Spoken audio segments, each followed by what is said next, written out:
نحمد و نصلی علی رسولہ الکریم اما بعد فاعوذ باللہ من الشیطان الرجیم بسم اللہ الرحمن الرحیم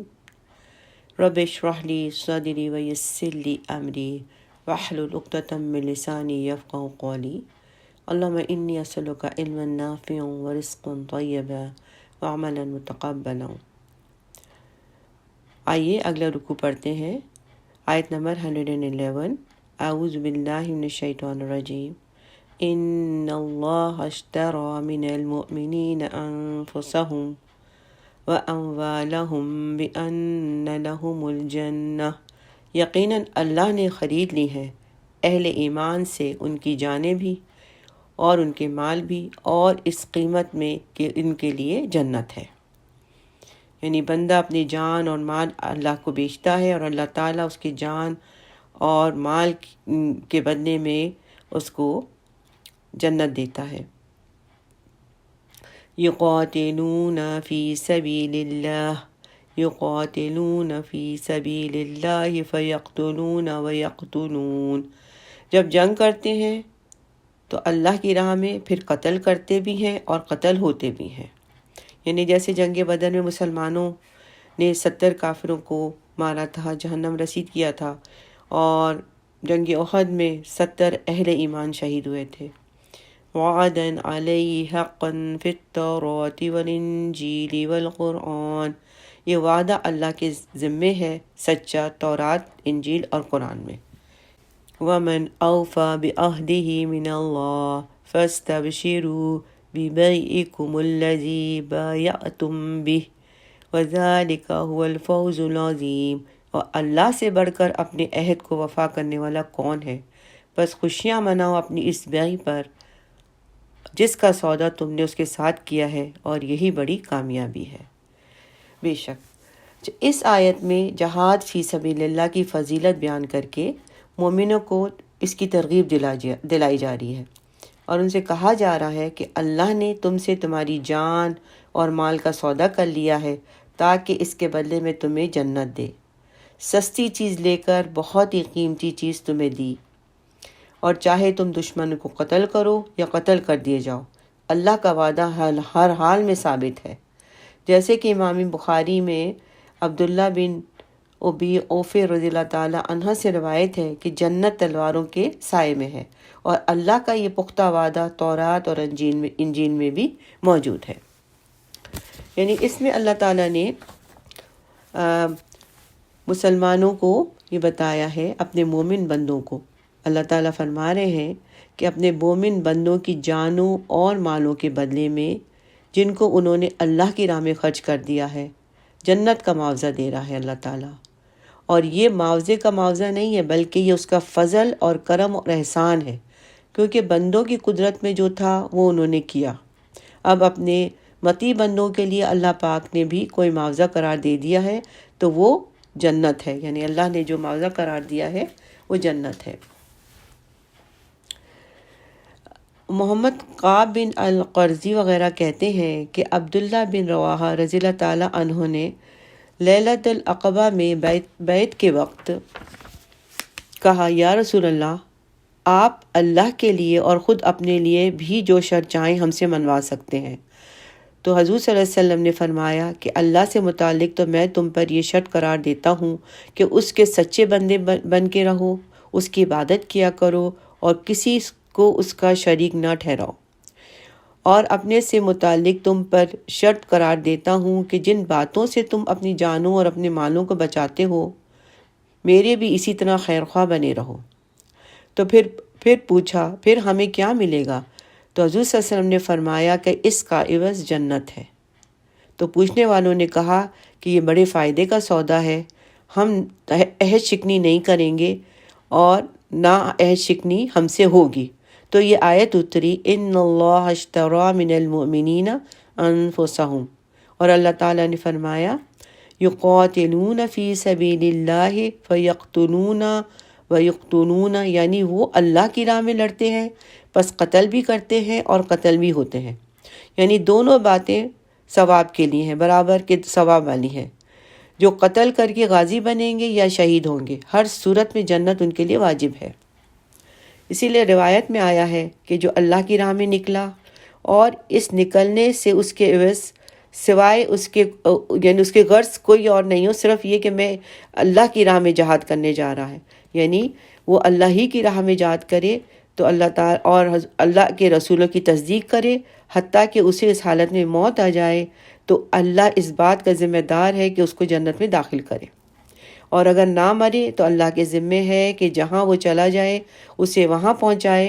اور اجر مال غنیمت کے ساتھ بامراد ہو۔ اللہ تعالیٰ فرما رہے ہیں وعدن علیہ حقا فی التوراۃ والانجیل والقرآن، یعنی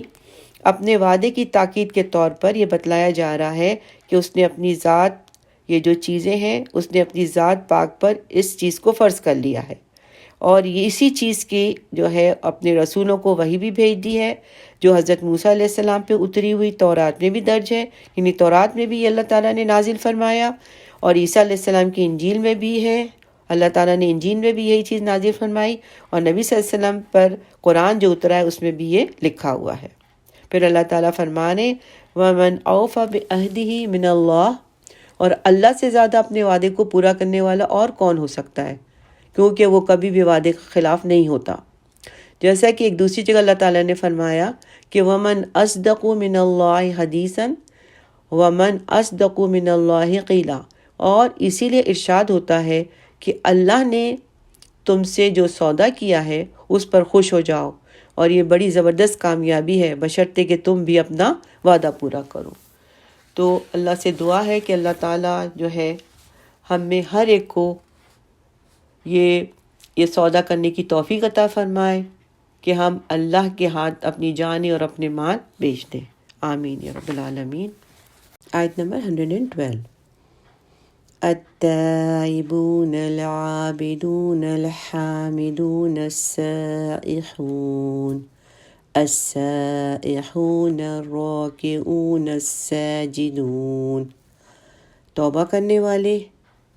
اللہ کی بندگی کرنے والے، اللہ کی حمد کرنے والے،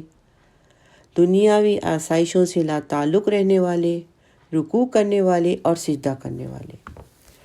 یہاں پر جو ہے مومنین کی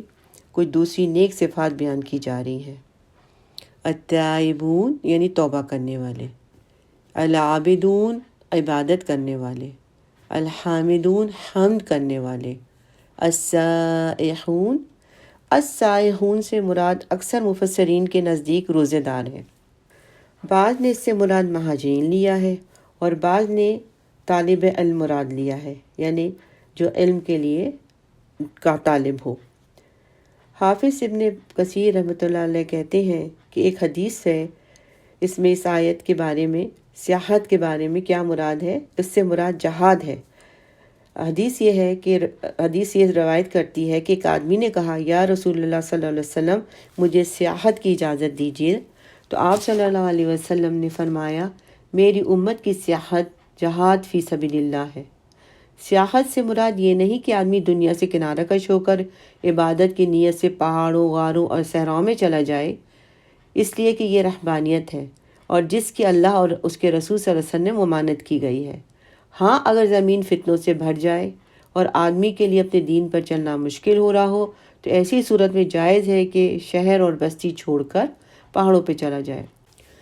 حضور صلی اللہ علیہ وسلم نے فرمایا لا رہبانیت فی الاسلام ولا سیاحہ، اسلام میں نہ رہبانیت ہے نہ سیاحت ہے، یعنی جیسے دوسرے دنوں میں دین ہے اس میں رہبانیت ہے، سیاحت ہے، اس کا جو تصور ہے اسلام میں وہ نہیں ہے۔ اس سے متعلق حدیث ہے کہ ہر امت کے لیے سیاحت کا ایک طریقہ تھا، میری امت کی سیاحت جہاد فی سبیل اللہ ہے، اور ہر امت کی ایک رہبانیت تھی، جبکہ میری امت کی رہبانیت دشمن کے سامنے ڈٹ کر کھڑے ہونا ہے۔ ایک صحابی نے عرض کیا کہ یا رسول اللہ مجھے سیاحت کی اجازت دیجیے، تو آپ نے فرمایا ان سیاحت امتی الجہاد فی سبیل اللہ، یعنی ہماری امت کے لیے سیاحت کا اطلاق صرف جہاد اور قتال ہے، گھر سے نکلنا ہے اور راستے میں جو بھی تکلیف اور مصیبتیں آئیں اس کو برداشت کرنا ہے۔ آگے اللہ تعالیٰ فرما رہے ہیں الآمرون بالمعروف والناہون عن المنکر والحافظون لحدود اللہ وبشر المؤمنین نیکی کا حکم دینے والے، بدی سے روکنے والے، اللہ کی حدود کی حفاظت کرنے والے، اور اے نبی صلی اللہ علیہ وسلم آپ ان اہل ایمان کو بشارت دے دیجئے، یعنی جو اللہ کے دین پر ہوں گے وہ کوئی بھی ایسا کام، غلط کام ہوتے ہوئے نہیں دیکھ سکتے، تو یہ عمل بالمعروف کریں گے، نیکی کا حکم دیں گے، برائی سے روکیں گے۔ اگر یہ لوگ ایسے احکامات کرتے ہیں تو اللہ کی طرف سے ان کے لیے بشارت ہے۔ تو یہاں پر یہ بتایا گیا ہے کہ اس سے پہلے جو تھا کہ رکوع کرنے والے اور سجدہ کرنے والے، رکوع کرنے والے اور سجدہ کرنے والوں سے مراد ہے نماز پڑھنے والے، اس لیے کہ یہ جو نماز کے میں یہ فعل ہوتا ہے نا، رکوع کرنا اور سجدہ کرنا، تو یہ دونوں زیادہ اہم ہیں۔ تو اس کے بعد اللہ تعالیٰ نے یہاں پہ یہ فرمایا کہ اللہ تعالیٰ فرمانے نبی صلی اللہ علیہ وسلم سے کہ جو لوگ مکمل اور صادق کامل مومن ہیں، یعنی جو مکمل صادق مومن ہیں، انہیں آپ اللہ کی جانب سے دنیا میں فتح و کامرانی اور آخرت میں جنت کی خوشخبری دے دیجیے، یعنی ان لوگوں کو جن میں یہ جو اللہ کی طرف سے جو تائبون ہیں، جو حامدون ہیں، جو اللہ کی سے جو توبہ کرنے والے ہیں، اور جو اللہ کے سامنے سجدہ کرنے والے ہیں، رکوع کرنے والے ہیں، اور اللہ کی حدود سے تجاوز نہیں کرنے والے ہیں، اور امر بالمعروف اور نہیں منکر کرنے والے ہیں، ان لوگ کو بشارت دے دیجئے فتح و کامرانی کی اور آخرت میں جنت کی خوشخبری کی۔ اللہم اجعلنا منہم، آمین یا رب العالمین۔ آیت نمبر 113۔ ما كان للنبي والذين آمنوا أن يستغفروا للمشركين ولو كانوا أولي قربى۔ نبی صلی اللہ علیہ وسلم اور اہل ایمان کے لیے یہ روا نہیں کہ وہ استغفار کریں مشرکین کے لیے، خواہ وہ ان کے قریبی رشتہ داری کیوں نہ ہو۔ من بعد ما تبین لهم انہم اصحاب الجحیم، اس کے بعد جب کہ ان پر واضح ہو چکا ہو کہ وہ جہنمی ہے، یعنی ساری زندگی تو ان کی کفر میں گزر گئی، اللہ اور رسول سے دعوت کرتے ہوئے۔ اب اللہ تعالیٰ فرما رہے کہ ان کے لیے یہ تو جہنمی ہے، اب ان کے لیے مغفرت کی دعا کی جائے اور اللہ قبول کر لے، تو مومن اور کافر میں کیا فرق رہ جائے گا؟ مومن جو ساری صعوبتیں اور جو ہے اللہ کی طرف سے جو آزمائشیں وہ برداشت کر رہا ہے، اور وہ برداشت کر کے اللہ کے احکامات پہ چل کے جنت کے حصول کے لیے کوشش کر رہا ہے، اور کافر جو اس نے ساری زندگی جو ہے اللہ کی نافرمانی کی، تو اس کی کیسے مغفرت ہو سکتی ہے؟ یہ دونوں برابر تو نہیں ہو سکتے۔ تو جیسے پتہ ہے کہ سورت کے ابتدا میں اور اس کی بات جو ابتدائی آیت میں اور بعد کی آیتوں میں اللہ تعالیٰ نے مشرکین اور منافقین سے کنارہ کشی اور ان سے دوری اختیار کرنے کو کہا ہے۔ مومنین کو یہ دینی ضرورت تھی، یہ دینی ضرورت قرار دے دیا گیا تھا۔ تو اس آیت میں اس کی مزید تاکید کی گئی ہے کہ مشرکین کا شرک اور کفر جب ظاہر ہو جائے تو ان سے دوری اختیار کرنا ایمان کا تقاضا ہے، چاہے وہ تمہارے رشتہ دار ہی کیوں نہ ہو۔ اس لیے ان کے لیے دعا کرنا بھی اللہ تعالیٰ نے کہا کہ ان کے لیے دعا بھی نہ کی جائے، مغفرت کی دعا بھی نہ کی جائے۔ بخاری و مسلم کی روایت میں ہے کہ جب حضرت ابو طالب کی وفات کا وقت قریب آیا تو رسول صلی اللہ علیہ وسلم کے پاس گئے، اور وہاں پہلے سے ابو جہل اور عبداللہ بن ابی موجود تھے، عبداللہ بن ابی امیہ موجود تھے۔ آپ صلی اللہ علیہ وسلم نے کہا، چچا آپ لا الہ الا اللہ کہہ دیجئے تاکہ آپ کے لیے میں آپ اللہ کے ہاں سفارش کر سکوں۔ تو ابو جہل اور ابن ابی نے کہا، ابو طالب کیا تم عبد المطلب کے دین سے دستبردار ہو جاؤ گے؟ رسول صلی اللہ علیہ وسلم نے بار بار ان کے سامنے اپنی بات دہرائی، لیکن ابو طالب نے آخر میں یہ کہا کہ میں عبد المطلب کے دین پر ہوں، اور لا الہ الا اللہ کہنے سے انکار کر دیا۔ تو رسول صلی اللہ علیہ وسلم نے فرمایا کہ اللہ کی قسم، میں جب تک اللہ کی طرف سے روک نہ دیا جاؤں آپ کے لیے طلب مغفرت کرتا رہوں گا۔ تو یہ آیت نازل ہوئی، جو آیت ہم پڑھیں، آیت نمبر 113 نازل ہوئی۔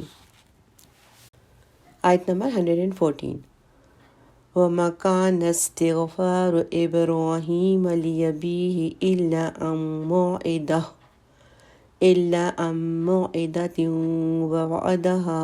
إِيَّاهُ، اور نہیں تھا استغفار کرنا ابراہیم علیہ السلام کا اپنے والد کے حق میں مگر ایک وعدے کی بنیاد پر جو انہوں نے ان سے کیا تھا۔ یعنی جب حضرت ابراہیم علیہ السلام کے والد نے آپ علیہ السلام کو گھر سے نکالا تھا تو جاتے ہوئے آپ علیہ السلام نے یہ وعدہ کیا تھا، اور اس وعدے کا ذکر جو ہے سورہ مریم میں آیت نمبر 47 میں ہے۔ اس طرح کیا گیا ہے کہ میں اپنے رب سے آپ کے لیے بخشش کی درخواست کروں گا، بے شک وہ مجھ پر بڑا مہربان ہے۔ اصل میں آیت نمبر 113 جو نازل ہوئی کہ آپ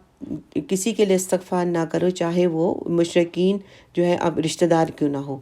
تو اس پر مشرکین نے جو ہے اعتراض کرنا شروع کیا کہ آپ جو ہے اپنے آپ کو دین ابراہیمی پہ کہتے ہیں، لیکن انہوں نے تو اپنے والد صاحب کے لیے استغفار کیا تھا۔ تو اس پہ یہ آیت نازل ہوئی کہ انہوں نے استغفار کیا تھا تو ایک وعدے پر کیا تھا، لیکن آگے اللہ تعالیٰ نے پھر آگے مزید فرمایا فَلَمَّا تَبَيَّنَ لَهُ أَنَّهُ عَدُوٌّ لِلَّهِ تَبَرَّأَ مِنْهُ إِنَّ إِبْرَاهِيمَ لَأَوَّاهٌ حَلِيمٌ۔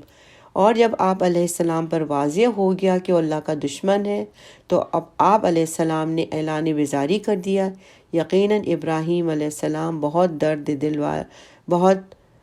دل رکھنے والے اور حلیم طبیعت تھے۔ حضرت ابراہیم علیہ السلام وعدے کے مطابق اپنے والد کی زندگی میں ان کے لیے دعا کرتے رہے جب تک وہ زندہ تھے۔ پھر امید تھی کہ شاید اللہ تعالیٰ انہیں ہدایت کی توفیق دے، لیکن جب ان کی موت کا وقت جب ان کی موت واقع ہو گئی اور آپ نے استغفار کرنا بند کر دیا، یعنی زندگی میں وہ کفر پر اڑا رہا، اسی حالت میں موت واقع ہو گئی، تو پھر توبہ کے دروازے بند ہو گئے، اور جب انہیں پتہ چلا کہ یہ اللہ کا دشمن ہے تو انہوں نے کلی طور پہ اعلان برات اس کے لیے کر دی۔ اس سے کسی کے لیے بھی جائز نہیں ہے کہ حضرت ابراہیم کے اس عمل کی دلیل دے کر اور یہ کہ مشرکین کے لیے طلب مغفرت کی جائے۔ یہاں پر یہ ہے کہ ابن عباس کہتے ہیں کہ حضرت ابراہیم علیہ السلام کے والد یعنی باپ کے مرنے تک استغفار کی دعا کرتے رہے، اور بن جانے کے بعد جب معلوم ہوا کہ وہ اللہ کا دشمن تھا تو انہوں نے دست برداری اختیار کر لی۔ حدیث میں مروی ہے کہ قیامت کے روز ابراہیم علیہ السلام جب باپ سے ملیں گے تو ان سے دست بردار رہیں گے۔ باپ بدحواس اور پریشان ہوگا اور کہے گا اے ابراہیم، میں نے تیری نہیں سنی تھی، لیکن آج تیرا خلاف نہیں کروں گا۔ تو ابراہیم علیہ السلام کہیں گے اے رب، کیا تو نے مجھ سے وعدہ نہیں کیا تھا کہ قیامت کے روز مجھے رسوا نہیں کرے گا؟ بس آج کے روز اس رسوائی سے بڑھ کے کون سی رسوائی ہو سکتی ہے؟ تو کہا جائے گا کہ تم پیچھے پلٹ کر دیکھو تو دیکھیں گے کہ ایک نیم جان جانور لوتھڑا پڑا ہے، ایک بچھو کی شکل میں مسح شدہ، جس کی ٹانگیں کھینچ کر دوزخ کی طرف لے جایا جا رہا ہے۔ نعوذ باللہ۔ تو یہ بتایا جا رہا ہے کہ قیامت کے دن ان کی جو شکل ہوگی وہ ایک بچھو کی شکل میں ہوگی ان کے والد کی، اور ان کو پھر جہنم میں لے جایا جائے گا۔ آیت نمبر 115 وَمَا كَانَ اللَّهُ لِيُضِلَّ قَوْمًا بَعْدَ إِذْ هَدَاهُمْ حَتَّى يُبَيِّنَ لَهُم مَّا يَتَّقُونَ، اور اللہ کا یہ طریقہ نہیں ہے کہ کسی قوم کو گمراہ کر دے اس کے بعد کہ انہیں ہدایت دی ہو، جب تک ان پر واضح نہ کر دے کہ انہیں کس چیز سے بچنا ہے۔ یہ گویا معافی کا اعلان ہے ان لوگوں کے لیے جو اس حکم کے نازل ہونے سے پہلے اپنے مشرک والدین یا رشتہ داروں کے لیے دعا کرتے تھے۔ ان اللہ بکل شیء علیم، یقیناً اللہ ہر شے کا جاننے والا ہے۔ یعنی یہاں پر اللہ تعالیٰ فرما رہے ہیں کہ جو پچھلی آیت میں جب مشرکین کے لیے مغفرت طلب کرنا جو ہے اس منع کر دیا گیا تھا، تو جن لوگوں نے اپنے مشرکین رشتہ داروں کے لیے پہلے جو مغفرت طلب کی تھی، اب انہیں اللہ کے عذاب کا خوف لاحق ہوا اور وہ ڈر گئے کہ کہیں ہم اللہ تعالیٰ کی طرف سے ہم پر کوئی عذاب نہ نازل ہو۔ تو یہ آیت نازل ہوئی کہ مسلمان پہلے سے راہ راست پر ہوں، چل رہے ہوں، اور نادانستہ طور پہ غلطی کی ہو، یعنی انہیں جان بوجھ کے غلطی نہ کی ہو، تو اس پہ جو ہے اللہ کی پکڑ نہیں ہے۔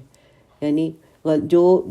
اللہ تعالیٰ تو اس چیز کی پکڑ کرتا ہے کہ جانتے بوجھتے ہی جو غلط راہ پہ چلے۔ اب جسے پتہ ہی نہیں تھا اور پھر اس نے دعائیں کی ہیں تو پھر اس پر اللہ تعالیٰ کہہ رہے ہیں کہ اس پہ مواخذہ نہیں ہوگا۔ اس لیے کہ اللہ کی طرف سے صرف اللہ کی پکڑ اس وقت ہوتی ہے کہ صحیح احکامات معلوم ہو، صحیح حق واضح ہو جائے، اور اس کے باوجود بھی وہ اس پر باطل پر یعنی غلطی پر اڑا رہے، تو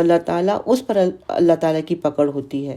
لیکن جو جان بوجھ کے غلطی نہ کی گئی ہو، جو انجانے میں غلطی کی گئی ہو، اس پر اللہ کی پکڑ نہیں ہوتی ہے۔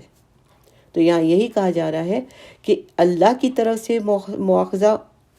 اس کا ہوتا ہے جو حق واضح ہونے کے بعد بھی باطل پہ جمع رہتا ہے، اڑا رہتا ہے اور حق کو نہیں پہچانتا۔ بے شک۔ آیت نمبر 116، ان اللہ لہ ملک السماوات والارض یحیی ویمیت وما لکم من دون اللہ من ولی ولا نصیر۔ یقیناً اللہ ہی کے لیے ہے آسمانوں اور زمین کی بادشاہی، وہی زندہ رکھتا ہے، وہی موت دیتا ہے، اور تمہارے لیے اللہ کے سوا کوئی حمایتی اور کوئی مددگار نہیں۔ یعنی جب اللہ تعالیٰ آسمانوں اور زمین کا بادشاہ ہے، زندگی اور موت اسی کے اختیار میں ہے، تو پھر اس کے علاوہ کسی کی پرواہ نہیں کرنی چاہیے، کسی سے نہیں ڈرنا چاہیے، اور دنیا کا بڑے سے بڑا انسان بھی اگر اللہ کا دشمن ہے تو اس سے دوری اختیار کرنا ضروری ہے۔ اس ایمان اور یقین کے ساتھ کہ مومن اللہ کے سوا کسی کو دوست نہیں بناتا، نہ کوئی مددگار ہے، اللہ کی مشیت کے بغیر کوئی اس کا ایک بال بھی بیکا نہیں کر سکتا، یعنی اس آیت کا یہ مطلب ہے۔ اب یہاں کی جیسے اللہ کا یہ قول کہ مالک ہے، یعنی وہی مالک ہے اور وہی زندہ کرتا ہے اور وہی مارتا ہے، یہ اللہ کی طرف سے اپنے مومن بندوں کے لیے مشرکین اور کفار سے قتال کے بارے میں ترغیب دی جا رہی ہے کہ اللہ پہ بھروسہ کرو، اللہ کے سوا کسی اور پہ بھروسہ نہیں کرو، وہی زندہ کرتا ہے، وہی مارتا ہے، اور مومنین کو اللہ کی مدد پر بھروسہ رکھنا چاہیے اور اللہ کے دشمنوں سے ڈرنا نہیں چاہیے، کیونکہ انہوں نے اللہ کو چھوڑ دیا۔ پھر جب انہوں نے اللہ کو چھوڑ دیا تو پھر ان کا نہ کوئی ولی ہے نہ کوئی مددگار ہے۔ حکیم بن حزام رضی اللہ تعالیٰ سے مروی ہے کہ ہم رسول صلی اللہ علیہ وسلم کے پاس بیٹھے تھے کہ آپ نے فرمایا، کیا تم وہ سنتے ہو جو میں سنتا ہوں؟ تو لوگوں نے کہا، ہم تو کچھ نہیں سن رہے ہیں۔ نبی صلی اللہ علیہ وسلم نے فرمایا کہ میں آسمان کا چڑچڑانا سن رہا ہوں، وہ بوجھ سے کیوں نہ دبے، کیوں نہ چڑچڑائے، آسمان میں بالش بھر بھی جگہ ایسی نہیں جہاں کوئی نہ کوئی فرشتہ سجدہ یا قیام میں موجود نہ ہو۔ قعب بن احبار رحمۃ اللہ کہتے ہیں کہ سوئی کی نوک کے برابر بھی کوئی جگہ زمین میں ایسی نہیں جہاں کوئی فرشتہ تسبیح خدا میں مصروف نہ ہو، اور آسمان کے فرشتے ذرات زمین سے زیادہ تعداد میں ہیں۔ سبحان اللہ، اللہ اکبر کبیرہ۔ آیت نمبر 117، لَقَدْ تَابَ اللَّهُ عَلَى النَّبِيِّ وَالْمُهَاجِرِينَ وَالْأَنصَارِ الَّذِينَ اتَّبَعُوهُ فِي سَاعَةِ الْعُسْرَةِ۔ اللہ مہربان ہوا نبی صلی اللہ علیہ وسلم پر اور مہاجرین اور انصار پر بھی جنہوں نے آپ کا اتباع کیا، یعنی ساتھ دیا مشکل وقت میں۔ یہ تبوک کی مہم کی طرف اشارہ ہے۔ تاریخ میں اس مہم کو جیش الاسرہ کے نام سے نام دیا گیا ہے، یہ اس نام سے مشہور ہے۔ یہ وہ زمانہ تھا جب خشک سالی کے باعث مدینہ میں قحط کا سامان تھا۔ ان حالات میں اتنے بڑے لشکر کا اتنی لمبی مسافت پر اور اس وقت کی سپر پاور سے روم سے لڑنے کا جو جانا تھا، وہ ایک واقعی بہت بڑی آزمائش تھی۔ وہ لوگ اس آزمائش میں ثابت قدم رہے۔ یہاں ان کے لیے رحمت اور شفقت کا اعلان عام کیا جا رہا ہے۔ من بعد ما کاد یزیغ قلوب فریق منہم، اس کے بعد ان میں سے ایک گروہ کے دل میں کچھ کجی آنے لگی۔ ظاہر انسان ہے اور اتنی سخت گرمی اور اتنی تکالیف، جس کے بارے میں ابھی میں آگے آپ کو ڈیٹیل بتا رہی ہوں، یعنی اتنی زیادہ جو تکالیف تھیں، یہ انسان سوچ کر بھی ابھی ہم سوچیں تو ہم حیران رہ جائیں کہ ان حالات میں 30,000 کا لشکر، نہ کھانا نہ پینا اور سخت گرمی، پانی کی قلت، تو اس میں انسان ہے کچھ نہ کچھ کمزوری آ ہی جاتی ہے۔ تو جیسے غزوہ احد میں مسلمانوں کے قبائل جو تھے بنو حارثہ اور بنو سلمہ کے دلوں میں جو ہے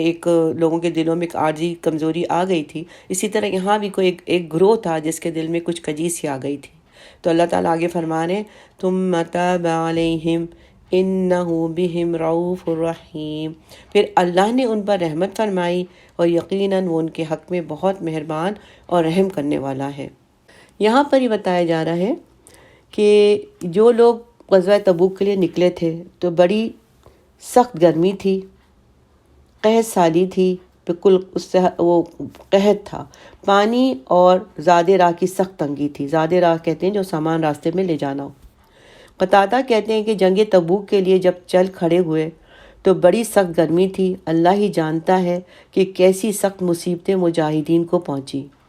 حتیٰ کہ کہا جاتا ہے کہ ایک کھجور کے 2 ٹکڑے کر کے 2 آدمیوں میں بانٹ دیا جاتا تھا۔ ایک کھجور کے 2 ٹکڑے، پورا دن آپ سمجھیں یہ کھانا تھا،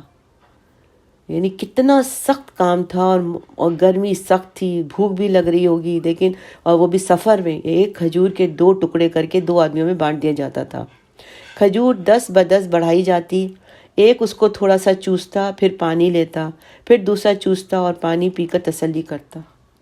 اس طرح اسلام ہم تک پہنچا ہے، سبحان اللہ۔ اور آج ہم کیا کر رہے ہیں؟ پھر اللہ نے ان کی سن لی، غزوہ سے وہ واپس ہوئے۔ عبداللہ بن عباس رضی اللہ تعالیٰ سے مروی ہے کہ عمر بن خطاب رضی اللہ تعالیٰ عنہ سے تندرستی کی کیفیت پوچھی گئی تو کہا کہ ہم جنگ تبوک کے لیے نبی صلی اللہ علیہ وسلم کے ساتھ نکلے، سخت موسم گرم تھا، ہم نے ایک جگہ قیام کیا، وہاں ایسی زبردست پیاس لگی کہ ہم نے گمان کیا کہ ہمارا دم ہی نکل جائے گا، یعنی اتنی شدت تھی پیاس میں کہ یہ سمجھ رہے تھے کہ اس کی وجہ سے ہمارا دم نکل جائے گا۔ اگر کوئی آدمی پانی کی تلاش میں جاتا تو یقین کر لیتا کہ واپس ہونے سے پہلے اس کی موت آ جائے گی۔ لوگ اونٹوں کو ذبح کرتے، اس کے میدوں میں سے پانی نکالتے، پانی ذخیرہ کرتے، اس کو پیتے، اور بچا ہوا جو ہے اپنے کچھ جگر اپنے اوپر لگاتے۔ تو حضرت ابو بکر صدیق رضی اللہ تعالیٰ نے کہا، یا رسول اللہ صلی اللہ علیہ وسلم، آپ کی دعا کو تو قبولیت کا شرف حاصل ہے، ہمارے لیے دعا فرمائیے۔ حضور صلی اللہ علیہ وسلم نے فرمایا کہ کیا تم ایسا چاہتے ہو؟ حضرت ابو بکر صدیق رضی اللہ تعالیٰ نے کہا ہاں۔ تو آپ نے اپنے دونوں ہاتھ دعا کے لیے اٹھائے، ابھی دعا ختم بھی نہیں ہوئی تھی کہ بادل چھا گئے اور موسلادھار بارش ہونے لگی۔ پھر تھوڑی دیر کے بعد پانی تھم گیا، لوگوں نے اپنے برتن بھر لیے، ہم اپنے لشکر کے پڑاؤ سے باہر نکلے تو دیکھا، یعنی جہاں یہ لوگ رکے تھے اس سے آگے جب گئے تو وہاں کہیں پانی نہیں برسا تھا، صرف جہاں یہ لوگ تھے، یہ جو پڑاؤ پڑا تھا، صرف اسی جگہ پر پانی اللہ تعالیٰ نے اپنی رحمت برسائی تھی۔ یعنی یہ ہے نیک لوگوں کی دعائیں، اور اللہ تعالیٰ فوراً قبول فرماتا ہے، یعنی جو صرف اللہ کی رضا کے لیے کام کرتے ہیں۔ آگے اللہ تعالیٰ فرمانے لقد تاب اللہ کے بارے میں یہ ہے کہ یعنی ساعت الاسرہ، یہ جو ساعت الاسرہ استعمال ہوئی ہے، اس سے مراد ہے کہ زیادہ راہ کی تنگی، بالکل زیادہ راہ نہیں تھا، کھانا پینا نہیں تھا، جیسے میں نے بھی بتایا کہ کھجور آدھی کر کے دی جاتی تھی، اور پانی کی تنگی مراد ہے۔ اس تنگی کی وجہ سے کچھ لوگ تھے، تھوڑا سا ان کے دلوں میں کجی بھی آ گئی تھی، تو اللہ تعالیٰ فرما رہے ہیں من بعد ما قادا، یعنی اس کے بعد کہ ان کے دل بدگمان اور شک سے ٹیڑھے ہونے لگے تھے اور حق سے ہٹنے لگے تھے، جو مشقت اور شدت اور مصیبت ان سفر میں ان پر پڑی تھی، اس سے لوگوں کے دل دین اور رسول صلی اللہ علیہ وسلم سے شک میں پڑ گئے تھے۔ اب اللہ تعالیٰ نے ان پر رحم کیا اور انہوں نے اللہ کی طرف رجوع کیا، تو اللہ تعالیٰ کہہ رہے ہیں اللہ تعالیٰ نے ان کو اپنی طرف رجوع ہونے کی توفیق بخشی، اور ان کو دین پر ثبات نصیب ہوا، یعنی دین پہ وہ قائم رہے، مستقم رہے، مستحکم رہے، اللہ نے ان کو عزت فرمائی۔ وہ تو بڑا مہربان اور رحم کرنے والا ہے۔ بے شک اللہ تعالیٰ مہربان اور رحم کرنے والا ہے۔ انسان سے کوئی غلطی، کوئی کوتاہی ہو جائے، اس کے بعد اللہ کی طرف واپس رجوع کیا جائے تو بے شک اللہ معاف فرماتا ہے، بے شک وہ غفور الرحیم ہے۔ آیت نمبر 118، وَعَلَى الثَّلَاثَةِ الَّذِينَ خُلِّفُوا، اور ان 3 پر بھی اللہ کی رحمت کی نگاہ کی جن کا معاملہ مؤخر کر دیا گیا تھا، یعنی یہ 3 اصحاب، کعب بن مالک، ہلال بن امیہ اور مرارہ بن ربیع رضی اللہ تعالیٰ عنہم کے لیے یہ اعلان معافی ہے۔ ان تین اصحاب کا ذکر آیت نمبر 106 میں آیا تھا اور وہاں ان کے معاملے کو مؤخر کر دیا گیا تھا۔ پھر 50 دن کے یعنی 50 ڈیز کے معاشرتی بائیکاٹ کی سزا کے بعد ان کی معافی کا اعلان کر دیا گیا، اور اس آیت میں ان کی جو معافی، یہاں پر اللہ تعالیٰ نے ان کی معافی قبول کر دی۔ آگے اللہ تعالیٰ فرما رہے ہیں حَتَّى إِذَا ضَاقَتْ عَلَيْهِمُ الْأَرْضُ بِمَا رَحُبَتْ وَضَاقَتْ عَلَيْهِمْ أَنفُسُهُمْ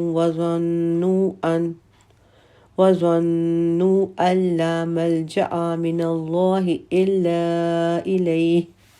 یہاں تک کہ زمین اپنی تمام تر کشادیوں کے باوجود ان پر تنگ پڑ گئی اور ان پر اپنی جانیں بھی بوجھ بن گئیں، اور انہیں یقین ہو گیا کہ اللہ کے سوا کوئی اور جائے پناہ نہیں ہے۔ بے شک یعنی اللہ کے بندوں پر بھی اگر اللہ کی طرف سے سختی آتی ہے یا کوئی سزا ملتی ہے تو نہ صرف اس سختی کو خوش دلی اور صبر کے ساتھ برداشت اللہ کے بندے کرتے ہیں، بلکہ اپنی پناہ کے لیے اللہ ہی کی طرف رجوع کرتے ہیں، کیونکہ انہیں یقین ہوتا ہے کہ انہیں پناہ بھی ملے گی تو اسی اللہ ہی کی طرف سے ملے گی، اور اسی کے پاس ہی ان کے دکھوں کا مداوا ہے، اور وہی ان کے دکھوں کو دور کر سکتا ہے۔ ثم تاب علیہم لیتوبوا ان اللہ هو التواب الرحیم، تو اس نے ان کی توبہ قبول فرمائی تاکہ وہ بھی پھر متوجہ ہو جائیں، یقیناً اللہ بہت توبہ قبول کرنے والا اور بہت زیادہ رحم کرنے والا ہے۔ یہاں پر یعنی اللہ تعالیٰ فرما رہے تاکہ وہ اللہ سے اپنے تعلق کو مضبوط کر لیں اور اپنی کمزوریوں اور کوتاہیوں کو دور کر لیں۔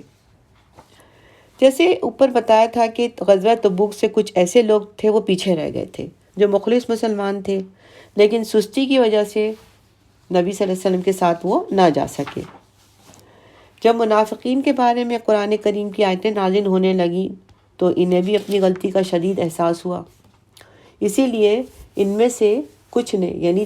10 لوگ تھے جس میں سے 7 لوگوں نے، کچھ نے اپنے آپ کو مسجد نبی میں کے ستونوں سے باندھ دیا، یہاں تک کہ اللہ تعالیٰ نے انہیں معاف کر دیا۔ ان مخلص مسلمانوں میں سے 3 حضرات نے حضور صلی اللہ علیہ وسلم کے سامنے جا کر اپنی معافی اور اپنی غلطی کا اعتراف کر لیا، اور منافقین کی طرح کوئی جھوٹا عذر یا بہانہ پیش نہیں کیا، لیکن انہوں نے اپنے آپ کو مسجد نبی کے ستونوں سے بھی نہیں باندھا اور اپنا معاملہ اللہ کے حوالے کر دیا۔ جیسے بتایا کہ وہ تینوں کون تھے، کعب بن مالک، ہلال بن امیہ، مرارہ بن الربیع۔ ان تینوں حضرات کو رسول صلی اللہ علیہ وسلم نے کہا کہ تمہارا فیصلہ اللہ کرے گا۔ تمام مسلمان مدینہ کو ان سے بات کرنے سے روک دیا گیا، اور جب 40 دن گزر گئے تو انہیں رسول صلی اللہ علیہ وسلم کا پیغام ملا کہ اپنی بیویوں سے بھی الگ ہو جائیں۔ آخر کار 50 دنوں کے بعد اللہ تعالیٰ نے ان کی توبہ کو قبول کیا۔ ان 50 دن کی مدت وہ 3 جن ذہنی پریشانیوں سے گزرے، اور زمین اپنی 1000 وسعت کے باوجود جب ان پر تنگ ہو گئی، انہی احوال اور کوائف کو اللہ تعالیٰ نے اس آیت میں بیان فرمایا ہے۔ توبہ قبول کرنے کے بعد یہ لوگ جو ہیں یہ بھی اللہ کے مقبول بندوں میں شامل کر لیے گئے، اور یہ کہ اللہ کا ہر بندہ چاہے وہ نبی ہو یا ولی ہو ہر دم ہر حال میں توبہ اور استغفار کا محتاج ہے، اور یہ کہ توبہ کرتے رہنا چاہیے انبیاء اور صالحین کی صفت ہے۔ اس واقعے سے مسلمانوں کو بہت نصیحتیں حاصل ہوئیں۔ سب سے بڑی نصیحت یہ ملتی ہے کہ سچائی میں ہر خیر ہے، یعنی یہ ہمارے لیے بھی بہت بڑی نصیحت یہ ہے کہ سچائی میں ہر خیر ہے، اور کذب بیانی یعنی جھوٹ بولنا دنیا اور آخرت کی تمام ناکامیوں کی اساس ہے۔